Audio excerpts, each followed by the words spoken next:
Hello dear students, welcome to Vipin sir official YouTube channel.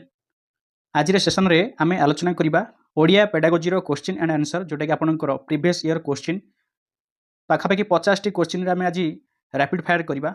सो आपण माने समस्त पार्टिसिपेट करंतु एवं देखंतु आपनकर 50 टी केतोटी ठीक रहउची कारण ओडिया पेडागोजी आपनकर अपकमिंग जो रहउची ओटीटी एग्जाम आसुची से ओटीटी रे आपनकर पाखापाखि 10 टी क्वेश्चन आपनकर रहइबो। बहुत इंपोर्टेंट रहइबो आपनकर क्वेश्चन गुडी को। सो समस्त टिके प्रायोरिटी बेसिक्स रे आपण ट्राई करंतु आंसर देबा पई। ओके, ताले स्टार्ट करिबा। देखंतु केउंटी व्यावहारिक व्याकरणर लक्षण आमे जदि देखिबा व्याकरण लक्षण आमे जो व्यवहार करूचे व्याकरण को आनंददायक भाव करूचे कि नाही, गुणात्मक दृष्टि नाही, केउंटी भी नुह कहले केमते हो गोटे तो अछि ना प्रयोगात्मक भाव आमे कोन करूचे हमर व्याकरण को आमे कोन करूचे व्यवहार करूचे। सेकंड क्वेश्चन, पाठ्य विषय वस्तु को बुझिबा निमंते केउंटी सहायक होइथाय। पाठ्य विषय वस्तु को बुझिबा निमंते केउंटी सहायक होइथाय। सरब पठन ना नीरव पठन, द्रुत पठन ना सामूहिक पठन। देखंतु नीरव पठन होची सबुठ इंपोर्टेंट। आपण जे देखंतु जदि साइलेंटली आपण रीडिंग करूछंती ताहाले आपण कोन करबे ना जेउ कंटेंट को आपण पढुछंती सेटा को सहज रे आपण कोन करबे बुझि पारिबे। क्लियर। व्याकरणर शिक्षादान निमंते केउ प्रणालीटी सर्वोत्तम। आमे व्याकरण जो शिक्षादान दउछे बा शिक्षादान करूछे केउ प्रणाली सबुठ उत्तम बोली पचारछि।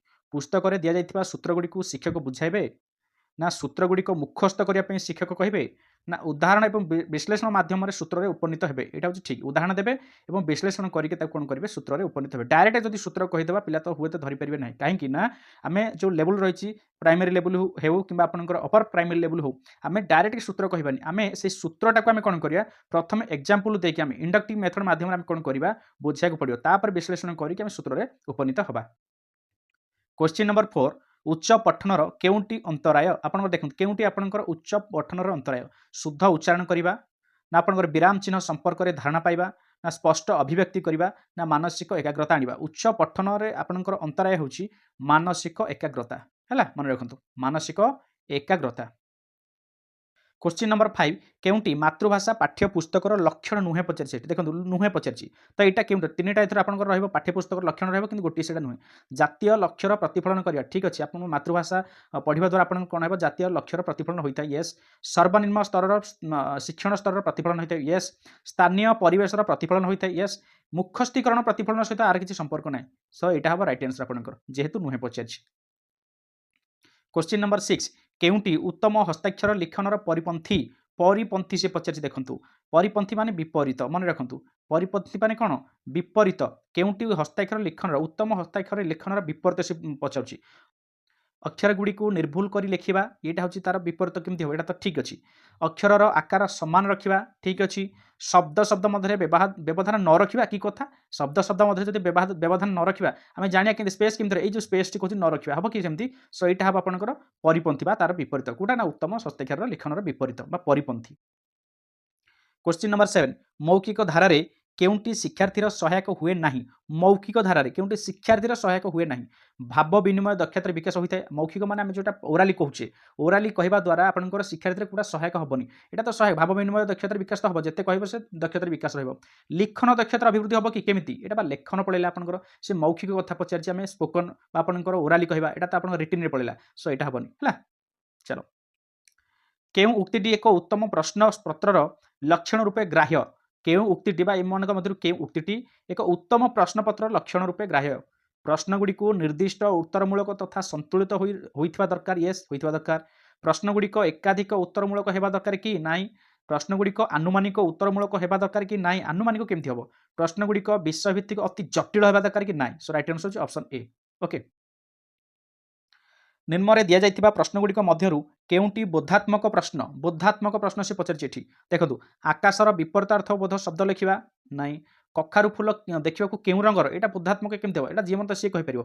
बुझिबा संता दुईटी फलर नाम कहला एटा जीवन से कहि दबो। वृक्षलता हमर काहे की दरकार एटा होछि बोधात्मक हबो। काहे की से ता विषय शिक्षार्थी कोन करबो या ऊपर तर्जमा करबो। वृक्षलता कोन, वृक्षलता द्वारा हमर काहे की प्रकार उपकार होइतै, आम पई कोन कोन आवश्यक रहिछि, वृक्षलता बिना हमर बंचिबा की केमिति असंभव होइतै ता ऊपर से कोन करथै तर्जमा विश्लेषण करिक लिखिथाय। बुझि परछन तो एटा हबो आपनकर बोधात्मक प्रश्न।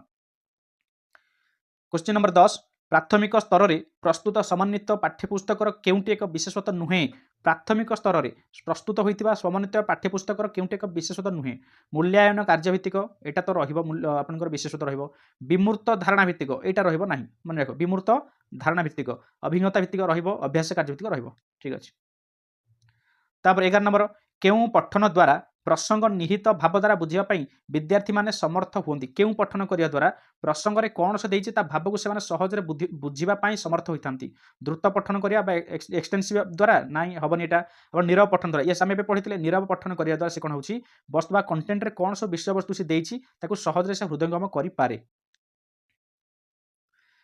निम्नोक्त मध्यरु केउंटी भाषा शिक्षा सहायक कार्यक्रम अंतर्गत नुहे भाषा शिक्षा सहायक कार्यक्रम अंतर्गत नुहे केउंटी कविता रचना प्रतियोगिता कविता रचना करिया द्वारा तार भाषा शिक्षा होइथाय आवृत्ति प्रतियोगिता द्वारा मध्य तार भाषा शिक्षा होइथाय प्राचीर पत्रिका द्वारा मध्य भाषा शिक्षा होइथाय पाठ योजना योजना प्रस्तुत करिया द्वारा किंतु भाषा शिक्षार किसी संपर्क न थाए तेणु राइट आंसर आपनकर कोन पाठ्य योजना। क्वेश्चन नंबर 13 निम्नोक्त मध्यरु केउंटी बहुभाषी शिक्षार्थी मानक निकटरे देखा जाए नाही केउंटा बहुभाषी शिक्षार्थी मानक निकटरे देखा जाए नाही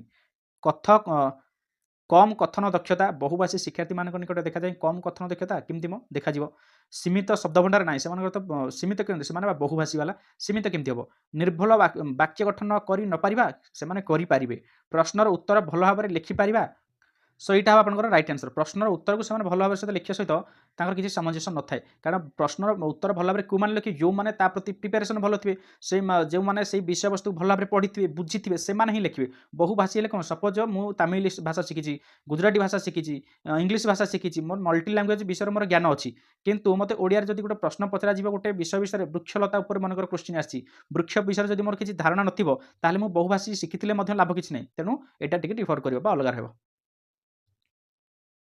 परवर्ती क्वेश्चन देखो गुणात्मक शिक्षार लक्ष्य हासिल केउंटी एकांत अपरिहार्य एटा देख गुणात्मक शिक्षा लक्ष्य हासिल केउंटा एकांत अपरिहार्य कहूँ देखो गोटे कथा कहि आपड़ जिते बड़े पेडागोजीर आंसर देवाक जाऊँगी सब मन रखु जो चारिटा ऑप्शन आपन सामने रही चारिटा ऑप्शन भितर बेस्ट ऑप्शन टी आपको खोजार अच्छी बेस्ट चार्टा ऑप्शन आपको सब ठीक भाई लगे कि से मध्य बेस्ट कौटा हम सहीटा आपको खोजार अच्छी क्लीयर।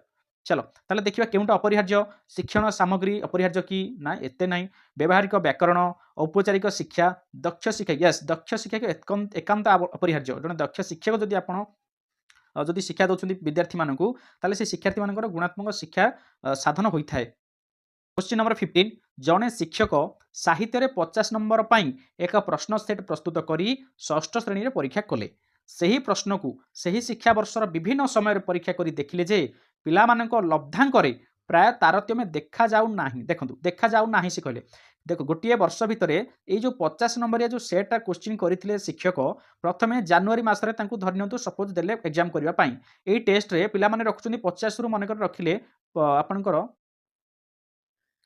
45 मार्क रखिले तापरे मार्च मासरे सेम क्वेश्चन को सही प्रश्न सेटा को से पुणी आउथरे टेस्ट कले देखिले प्राय पिला माने रखुचंदी केते 46 रखिले तापरे जुलाई मासरे देखिले रखुचंदी केते सही 45 रखुचंदी तापरे मे जुलाई अगस्त सेप्टेम्बर मासरे देखिले आपन केते रखुचंदी सही 46 रखुचंदी तो देखिले एमिति बारंबार परीक्षा करबा द्वारा जेते थर से परीक्षा करूचंती लब्धांक रे तांकर कोन होची तारतम्य देखा जाउनी सही 45 40 45 40 से भलिया रहउची ता माने से प्रश्न रे केउ वैशिष्ट्य को से बुझौच बोली से कहउची उत्तर कोंत ताले उपयोगिता हबो ना वैधता हबो वस्तुनिष्ठता हबो ना विश्वसनीयता बा आपनकर एटा कोंती रिलायबिलिटी आपनकर बुझबले तने एटा राइट आंसर कोन हबो विश्वसनीयता।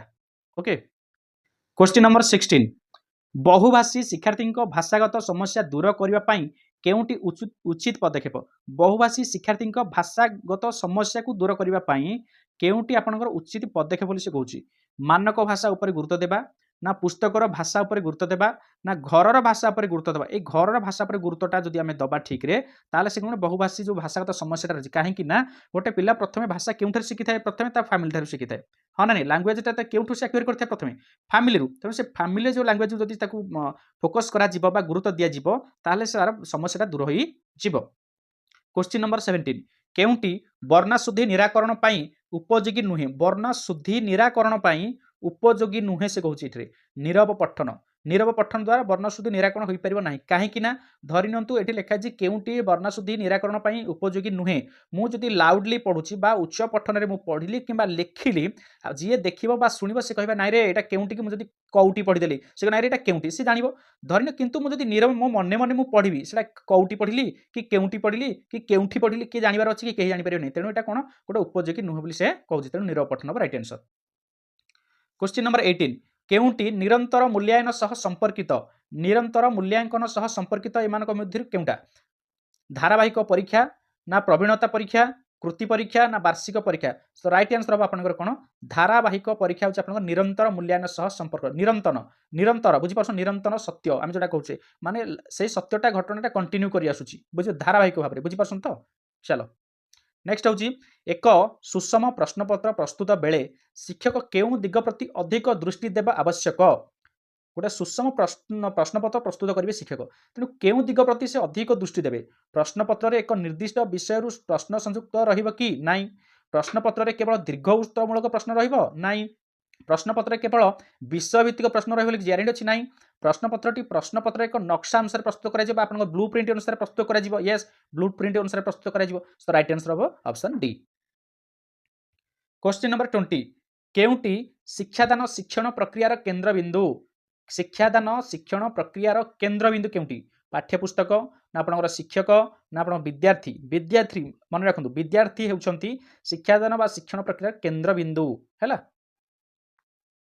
क्वेश्चन नंबर 21 निम्नोक्त केउटी शिशु मनरे शिक्षा ग्रहण करने पाई आग्रह सृष्टि करे नाही नाही पचारि से पिलाटी शिक्षा ग्रहण करिवारे रुचि आसुनी केउ कारणटी शिक्षक कैन्द्रिक प्रथा येस जदि आम लेक्चर मेथड जदि पढ़ाइबा पिला मानकु आ पाठ पढ़िबार आग्रह लागियो कि शिक्षक आसिबे ता मन इच्छा गफी देकी तांकर पळेबे भाषण दे देकी पळे पिला मानकर रुचि लागियो कि पाठ प्रति लागियो नाही बा आग्रह सृष्टि करिवो नाही। क्वेश्चन नंबर 22 विद्यालय रे प्राचीर पत्र प्रदर्शन द्वारा की उपकार साधित होई न थाए प्राचीर पत्र गुड़िक प्राचीर जो पत्र गुड़िक जो रही आमर ताकू जदि प्रदर्शन में करुचे पिलामानकर की उपकार साधित होई न थाए से कहूची पिलामानकर पठन दक्षता वृद्धि होता है कि हाँ पिलामानकर पठन दक्षता वृद्धि होता है पिलामानकर पठन दक्षता वृद्धि होता है पिलामानकर उपस्थान वृद्धि उपस्थान सहित यार किसी संपर्क ना उपस्थान सहित यार संपर्क ना तेणु यहाँ हम राइट आंसर ओके आ पिलामानकर लिखन दक्षता वृद्धि हम पिलामानकर सामाजिक संपर्क वृद्धि हो क्या द्वारा ना प्राचीर पत्र गुड़िकर प्रदर्शन करने द्वारा। क्वेश्चन नंबर 23 निर्दिष्ट उत्तरमूलक प्रश्न तैयारी करने केउटी उपयुक्त नुहे पचार नुहे यहाँ ध्यान रखिए नुहे प्रश्न गुड़िक शैक्षिक उद्देश्य को भित्ति कर प्रस्तुत कि हाँ कर प्रश्नर निर्देश गुड़िक परिष्कार और सरल भाषा लिखा हाँ निश्चित भाव में प्रश्नर अଯଥା बागाडंबर न रहा माने यार सड़ी करके माने किसी इंस्ट्रक्शन एक्सट्रा इंस्ट्रक्शन न रखा येस तापरे उत्तर रे प्रत्येक परीक्षक मतामत भिन्न होगा कि न यहाँ हम उपयुक्त नुहे। चलो क्वेश्चन नंबर 24 उच्च प्राथमिक स्तर में पाठ्यपुस्तक निर्वाचन क्षेत्र में केउ विषय प्रति प्राधान्य देवा उचित नुहे से पचार नुहे पचारा कौन कौन नुहे पचार पाठ्यपुस्तक निर्वाचन क्षेत्र में केउ विषय प्रति प्राधान्य देवा उचित नुहे प्रतिकूल विषयवस्तु चयन करवा प्रतिकूल विषयवस्तु चयन कर एटा नुहे है रुचिकर विषयवस्तु चयन कर येस समस्या और समाधान भित्तिक विषयवस्तु चयन कर येस कल्पना और युक्ति शक्ति विकास कर सहायक विषयवस्तु चयन कर येस यहाँ हूँ आप नेगेटिव अच्छी है। चलो क्वेश्चन नंबर 25 पाठ्य योजनार मुख्य लक्षणटी कौन पाठ्य योजना में जो प्रस्तुत करुचे तार मुख्य लक्ष्य कौन हम केवल प्रश्न उत्तर कार्यक्रम परिचालना करवा ना केवल हेले आपनकर कौन ओनलीटा हूँ नेगेटिव श्रेणीगृह में श्रृंखला रक्षा करवा आपनकर पाठ्य योजना प्रस्तुत करता केवल कौन श्रेणीगृह आपन श्रृंखला हम ना प्रसंग उपस्थापना गठनात्मक मूल्यांकन एवं लब्ध ज्ञान परीक्षा कर यहाँ हूँ बेस्ट अच्छी सो राइट आंसर हम यहाँ ऑप्शन सी ओके। चलो ग्राम एक नलकूप स्थापन निमंते बीडीओ को एक दरखास्त लेख यह केउ प्रकार पत्र अंतर्गत औपचारिक हम येस औपचारिक यहाँ हम अनौपचारिक हेनी कि आपंकर निमंत्रण हेनी कि वाणिज्यिक हेनी सो राइट आंसर होची औपचारिक हम है मन रखु केउटी स्वशिक्षण परिपंथी परिपंथी पचारा देखो विपरीत आसीगला परिपंथी माने मन रखु विपरीत है केउटी स्वशिक्षण परिपंथी शिक्षकों सहायतार पाठ बुझा स्वशिक्षण जेहेतु शिक्षक सहायता केमती पाठ बुझा तेनाली तार विपरीत है तेनाली यहाँ राइट आंसर ओके शिक्षकों बिना सहायता पाठ बुझा येस कारण स्वशिक्षण देती शिक्षण क्षेत्र में आत्मनिर्भरशील हवा येस शब्द प्रयोग क्षेत्र में स्वदक्षतार वृद्धि घटावा येस तो राइट आंसर ऑप्शन ए जेहेतु परिपंथी पचार। परवर्ती क्वेश्चन केउंटी गद्य शिक्षादानर उद्देश्य नुहे आम जो गद्य शिक्षादान करुचे ताहार उद्देश्य केउंटा भितर नुहे श्रवण लिखन पठन दक्षतार अभिवृद्धि हम यस हम भाषार प्रयोग विधि संपर्क में धारणा प्राप्ति हम हाँ हम चिंता शक्ति और जुक्ति शक्तिर अभिवृद्धि न घटा केमती न घटो घटो ना तेणु यहाँ हम आप रईट आंसर न घटा से देखिए है। क्वेश्चन नंबर 29 शिक्षा वर्ष शेष में जो मूल्यांकन कराए ताहाकू कौन कहुए आम जाचे आपंकर से कौन सामग्रिक मूल्यांकन आपंकर जोटा कहे सम्मेटिव सामग्रिक मूल्यांकन। क्वेश्चन नंबर 30 केउंटी उत्तम पत्रर लक्षण नुहे उत्तम पत्र लक्षण एम भर केउंटी नुहे से पचार विनम्र भाव में लिखा यहाँ तो उत्तम पत्र लक्षण हम तापर संबोधन भद्र और शिष्ट है यहाँ उत्तम पत्र लक्षण हम भाषा कोमल है यहाँ उत्तम पत्र लक्षण है जेकोसी शैली प्रयोग करवा यहाँ केमती हम मन इच्छा केमती हम यहाँ तो यहाँ हम रईट आंसर जेहेतु लक्षण नुहे मन इच्छा शैली आम प्रयोग कर। क्वेश्चन नंबर 31 केउंटी सृजनात्मक लिखनर अंतर्भुक्त नुहे सृजनात्मक लिखनर अंतर्भुक्त नुहे बुझीपार तो चित्र देखी गप लेखा सृजनात्मक फास्ट बुझीपार देखो मुझे गोटे एग्जांपल आपको कहूँ आम मैंने नॉर्मली गोटे गछ को देखिले जमी आम भावुचे गचरे गोटे पत्र केते गुड़िए पत्र अच्छी पत्र गुड़िक देखा नील से फूल फले और फल फली थाए एथि कौन पक्षी मैंने आसिक बसी था एति आम देखुचे ना कौन देखुचे बास किंतु जो मैंने सृजनात्मक चिंताधारा जो मान थाए जमीक कवि लेखक मैंने से गछ को देखिकी से बहुत किसी गोटे भावनार से मध्य अंतर्निहित भावना गुड़ी से परिप्रकाश करते सेगुड़ी अधिक भाषा गछ को लेकिन अनेक किसी लिखिपारती पत्र को लेकिन अनेक किसी लिखिपारती तो से सृजनात्मक बोली कहुए सृजनात्मक लिखन से गुड़ा कहुए जो मैंने अधिक भावती अधिक लिखिपारती बुझीपार तो तेना चित्र देखी गपटी लिखा मैंने अधिक लिखा अधिक चिंताशील हवा तो यहाँ हम आप सृजनात्मक लिखन अंतर्भुक्त हम बुझीपार तो नुहे पचार तेणु यहाँ हम गोटे नामकरण को नहीं कविता लिखा यहाँ तो निहाती हम गोटे ना को नहीं गोटे कविता लिखा ताले निश्चित भाव में सृजनात्मक लिखन तार डेभलप होती बुझा से साधन होती केतोटी असंपर्कित शब्द को नहीं अनुच्छेद लिखा निश्चित भाव में तो मुखस्थ कर कविता लिखा तुम तो घोषी गोटे कविता पुणी से आसी गाइबा ताल से सृजनात्मक केमी हम आम निजे निजे किसी जब आम लिखिपारे कि आम जमी आम जो कविता लिखुचे से किसी रस थी किसी भावना थी ताल आम सीना कह सृजनात्मक बुझिपारे। चलो क्वेश्चन नंबर 32 समुद्र रे बुड़ीब जार वृत्ति समुद्र रे बुड़ीब जार वृत्ति तांकु डैश कहुए यह केउ प्रकार प्रश्न से पचार समुद्र रे बुड़ीब जार वृत्ति तांकु डैश कहुए वस्तुनिष्ठ हम कहीं ना यहाँ गोटे वस्तु पर आधारित बुझे समुद्र बुड़ीब जार वृत्ति तांकु डैश कहुए यह केउ प्रकार प्रश्न ना गोटे वस्तुनिष्ठ प्रश्न अभिव्यक्तिमूलक हेनी दृष्टान्तमूलक हेनी कि चयनमूलक हेनी चयनमूलक तो नहीं चयनमूलक हम कड़े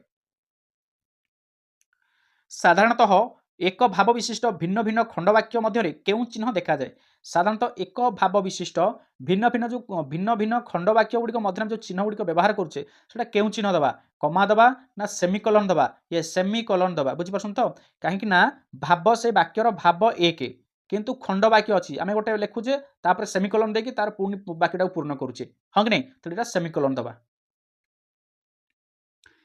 कोलन केउ क्षेत्र में व्यवहार करा जाए कोलन कोलन को आम केउ क्षेत्र में व्यवहार करा जाए मन रख कोलन को आम सेमिकोलन ठारू बेसी विराम और पूर्णछेद ठारू कम विराम दरकार हेले आम कौन करिया कोलन टाको आम कौन करिया व्यवहार करि थाउ एटा होची आपनकर कोलन चिन्ह क्लियर आम जो दुईटा बिंदु दौचे तल ऊपर करी एटा होची कोलन चिन्ह से कोलन केउ क्षेत्र में व्यवहार करा जाए सेमिकोलन ठारू सेमिकोलन होची आपनकर एटा सेमिकोलन ठारू बेसी विराम एवं पूर्णछेद ठारू कम विराम दरकार हेले आम ताको दौचे कोन कोलन चिन्ह में दबा विराम चिन्ह सेमिकोलन बा विराम चिन्ह सेमिकोलन रो व्यवहार केउठी हुए आमे पढ़िले सेमिकोलन टाको आमे केउठी व्यवहार करिया एक भाव विशिष्ट भिन्न भिन्न खंडीय वाक्य मध्य आमे कोन दबा सेमिकोलन दबा आमे एबे वर्तमान से क्वेश्चन टा करथिले देखंतु इटी साधारणतः एटी देखंतु से क्वेश्चन साधारणतः एक भाव विशिष्ट भिन्न भिन्न खंडीय वाक्य मध्य आमे कोन दबा सेमिकोलन दबा आमे एबे पढ़िथिले हैला।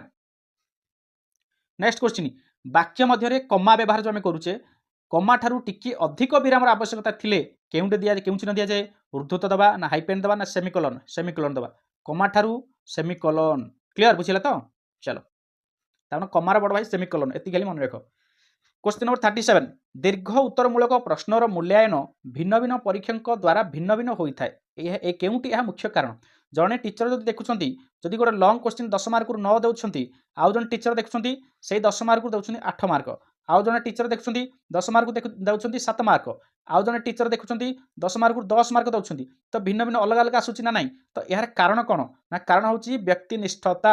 କାହିଁକି ନା ସେମାନଙ୍କ ଉପରେ ଡିପେଣ୍ଡ କରୁଛି। କିଏ ଭାବୁଥିବ ହଁ ପିଲାଟି ଭଲ ଅକ୍ଷର କରିଛି ତାକୁ ମୁଁ 9 ମାର୍କ ଦେଇଦିଏ, କିଏ କହୁଛି ହଁ ପିଲାଟି ଭଲ ଅକ୍ଷର ସହିତ ଭଲ ପାଠକୁ ଲେଖିଛି ମୁଁ ତାକୁ 10 ମାର୍କ ଦେଇଦିଏ, କିଏ ଭାବୁଛି ପିଲାଟି କଦର୍ଯ୍ୟ ଅକ୍ଷର କରିଛି ଖାଲି କଟାକଟି କରିଛି ଉତ୍ତର ବି ଠିକରେ ଲେଖିନି 7 ମାର୍କ। ତ ଏମିତି ନିଜ ଉପରେ ଡିପେଣ୍ଡ କରୁଛି ମାର୍କ ଦେବାଟା, ଯେହେତୁ ଦୀର୍ଘ ଉତ୍ତରମୂଳକ। କିନ୍ତୁ ଯଦି ଅତି ସଂକ୍ଷିପ୍ତ ହୋଇଥାନ୍ତା ସେଥିରେ ଆଉ ବାୟସନେସ୍ ଆସିନଥାନ୍ତା, କାହିଁକିନା ଯେତିକି ମାର୍କ ସେତିକି ମାର୍କ ଦେବାକୁ ଯଦି ଠିକ୍ କରିଛି ଦେବାକୁ ବାଧ୍ୟ।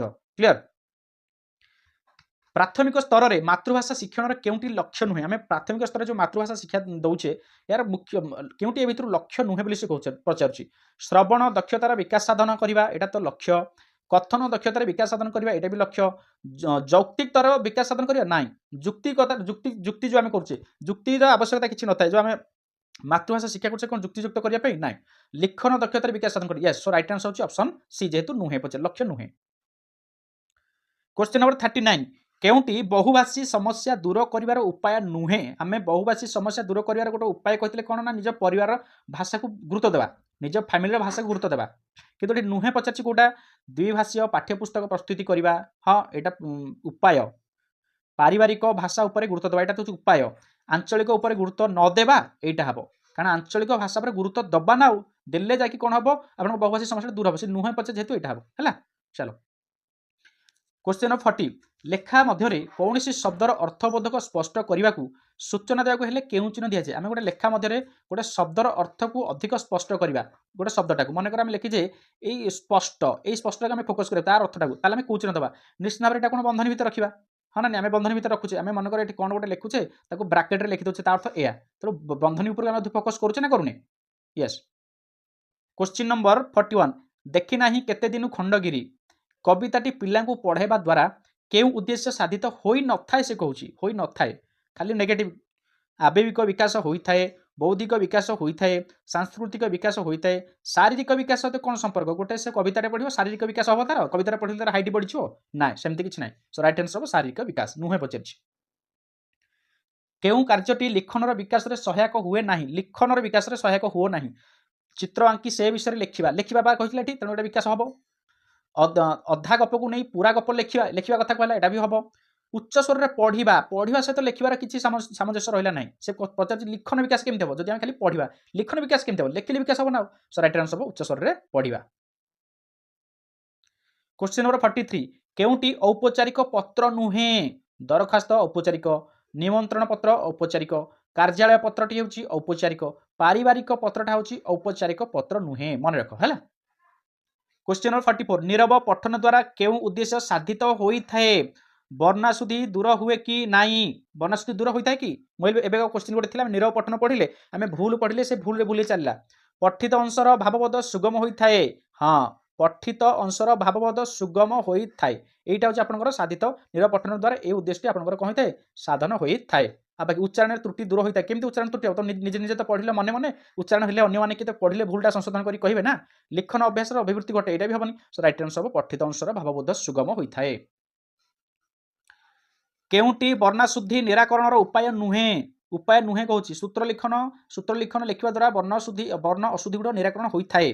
दृष्ट लिखन मध्ये होइथाए, अभिधान व्यवहार करिया द्वारा मध्ये होइथाए, किंतु द्रुत पठन द्वारा एक्सटेंसिव रीडिंग द्वारा आपनकर होई न थाए। मन रखु वर्णशुद्धि होई न थाए, कारण स्पीड द्रुत पठन माने कोन? एमती स्पीड खाली हम देखि देखि चलबा, एमती करदा वर्णशुद्धि किछि होई न थाए। हम गोटे गोटे केवल गोटे गोटे वर्ड सहित हम कोन करछ फोकस करि चलबा, ताले एटा ठीक भाबरे वर्णशुद्धि निराकरण होई न थाए। जदि प्रत्येक वर्ड सिना पढ़िले शब्द गुडी को पढ़िले सिना वर्णशुद्धि हम जानिबा।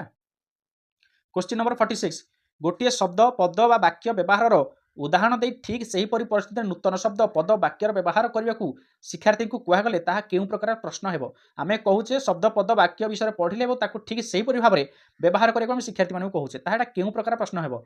वर्गीकरण मूलक हबो कि ना पुनः सज्जीकरण हबो ना मेल सूचक हबो ना दृष्टांत मूलक हबो? काहेकि दृष्टांत ना ता आगुरु आपण देइछंती दृष्टांत देइछंती पिलांकू, सही अनुसार पिला माने कोन करिवे पद गुडी को व्यवहार करके बा वाक्य पद बा शब्द गुडी को व्यवहार करके से माने लिखिबे, तेणु एटा दृष्टांत मूलक हेबो। प्राथमिक स्तर में मातृभाषा शिक्षण केउंटी लक्ष्य नुहे? प्राथमिक स्तर में मानविक गुणावली और मूल्यबोधर विकास होइथाए, उत्तम नागरिक गठन होइथाए, पिलांकर सम्मान वर्धन होई न थाए, सम्मान वर्धन मिलता है सर्जनशीलतार विकास होता है सृजनशीलतार विकास सो राइट आंसर होची पिलांक सम्मान वर्धन एटा लक्ष्य नुहे प्राथमिक स्तर में मातृभाषा क्वेश्चन नंबर 48 केउटी वर्णाशुद्धि निराकरण उपाय नुहे वर्णाशुद्धि निराकरण उपाय नुहे से पचारछि वर्णाशुद्धि टिकेटा स्पेलिंग मिस्टेक अछि ओडिया रे वर्णाशुद्धि निराकरण उपाय नुहे से कहूछि सूत्र लिखन एटा तो उपाय बनान खेल एटा मध्ये उपाय बनान खेल हले तो ठीक भूल तो जानि परिबे ना त्रुटिपूर्ण उच्चारण त्रुटि भाबरे भूल भाबरे उच्चारण करिया द्वारा हमें वर्णाशुद्धि हेई परिबे कि निराकरण हेई परिबे कि नाइ तनो एटा राइट आंसर क्वेश्चन नंबर 49 श्रेणी रे भाषागत भिन्नता कहीं देखा जाए भाषागत भिन्नता कहीं देखा जाए गोटे भाषा जानिथिबा पिला आसुथिबारु नाइ गोटे भाषा पिला जानिथिले तो भाषागत भिन्नता केमति हबो गोटे प्रकार पिला आसुथिबारु नाइ भिन्न भिन्न अंचल बा परिवेश रु पिला आसुथिबारु